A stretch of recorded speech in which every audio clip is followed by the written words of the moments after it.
अस्सलामुअलैकुम वरहमतुल्लाहि वबरकातुहू। मैं आपका मेज़बान हकीम सैयद मोहम्मद अब्दुर्रहमान। सबसे पहले मैं आपको अपना इंट्रोडक्शन करवा दूँ। 2010 में मुझे हिकमत का शौक़ भी था और जुनून भी था। 2010 में मैंने अलकादर तिबिया कॉलेज आस्ताना फ़ज़ल उनैया टेल पर एक तालीमी इदारे के लिहाज से मैं वहाँ पर हिकमत सीखने के लिए गया। वहाँ पर मैंने तिब्बे यूनानी का कोर्स, एक 4 साला कोर्स होता है, वो मैंने किया, जो FTJ फाज़ल तिब्बुल जराहत के नाम से मौसूम किया जाता है और जो हुकूमत पाकिस्तान की तरफ से रजिस्टर्ड है, नेशनल काउंसिल फॉर तिब। उसके बाद साथ साथ ही मैं हकीम हाफिज़ मोहम्मद नज़ीर साहब इजाज़ी दवाखाना वाले, उनके पास मैंने कुछ अरसा लगाया, तकरीबन 6 साल के, मेरे ख्याल से तकरीबन 6 साल लगाए थे। तो वहाँ पे मैंने उनसे जो कुछ सीखा, जो कुछ उन्होंने मुझे सिखाया, अल्हम्दुलिल्लाह मैं अल्लाह का लाख लाख शुक्र अदा करता हूँ कि उन्होंने मुझे बहुत कुछ सिखाया। शायद ये आज जिस मकाम पर मैं बैठा हूँ, ये भी शायद मेरे माँ बाप की दुआएं और उनकी दुआओं की वजह से मैं यहाँ पे बैठा हूँ। इसके अलावा मुझे अपना दवाखाना चलाते हुए तकरीबन 4 साल हो गए हैं और 5वां साल मुझे अभी स्टार्ट है। मैंने क्लिनिक बनाया है इस्लामपुरा मोड़, मलकवाल नवीद सेहत दवाखाना के नाम से। 2019 में मैंने एक और कोर्स किया जो कानून मुफरद अज़ा के तहत किया जाता है, वो मैंने किया है मोड़ अहमदाबाद, इधर गुजरांवाला से, और वहाँ से मैंने तीसरी पोजीशन हासिल की।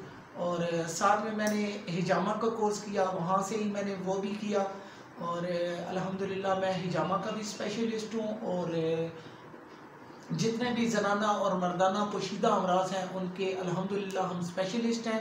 और YouTube पर आने का एक मिशन था। लोग अक्सर मुझे कहते थे कि आप YouTube चैनल बनाएं। तकरीबन काफ़ी अर्सा हो गया, लोग कहते थे बनाओ, बस थोड़ी सी लापरवाही की वजह से मैं YouTube चैनल नहीं बना सका। तो जब अक्सर पेशेंट आउट ऑफ कंट्री से मेरे पास आते थे, तो उसकी वजह से जब मेडिसिन लेकर जाते थे उसके बाद मुझे नुस्खे बताने भी पड़ते थे। और अल्हम्दुलिल्लाह मैंने आज तक कोई झिझक महसूस नहीं की इसमें कि मेरा नुस्खे मैं किसी को बता रहा हूँ, किसी को फ़ायदा होगा नहीं होगा।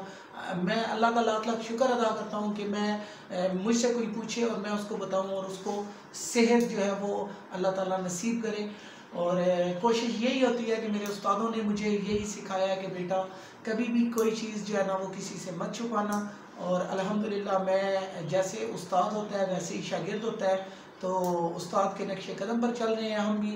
और YouTube फिर कह रहा हूँ कि बताने का मकसद यही है कि कुछ ऐसे लोग होते हैं, कुछ ऐसी बहनें होती हैं जो भाइयों को नहीं बता सकती, कुछ लोग, कुछ मेरे दोस्त ऐसे होते हैं, कुछ मतलब लड़के ऐसे होते हैं जो बाप वगैरह के साथ आते हैं, तो वहाँ पे मदद पे आके झिझक महसूस करते हैं कि हम अपनी बीमारी किस तरह अपने वालिदैन के सामने बैठ के आपको बताएं। तो इसके लिए मेरा ये चैनल बनाने का मकसद है कि आपके अलावा और भी बहुत से लोग होंगे जो इन बीमारियों में शिकार होंगे। तो कोशिश यही है कि मैं जितने भी नुस्खे आपको यहाँ YouTube पर मेरे नुस्खे आपको नज़र आए, तो कोशिश करें कि उसको शेयर भी करें ताकि आपके साथ साथ और लोगों का भी इसमें मतलब काफ़ी उनको भी फ़ायदा हो और वो भी इस दुख भरी जो ज़िंदगी है इससे निजात हासिल करें। और नेक्स्ट टाइम इंशाल्लाह मुलाकात होगी अगली वीडियोज़ में। उसके लिए उस तक हमें इजाज़त दें। आपका मेज़बान हकीम सैयद मोहम्मद अब्दुर्रहमान।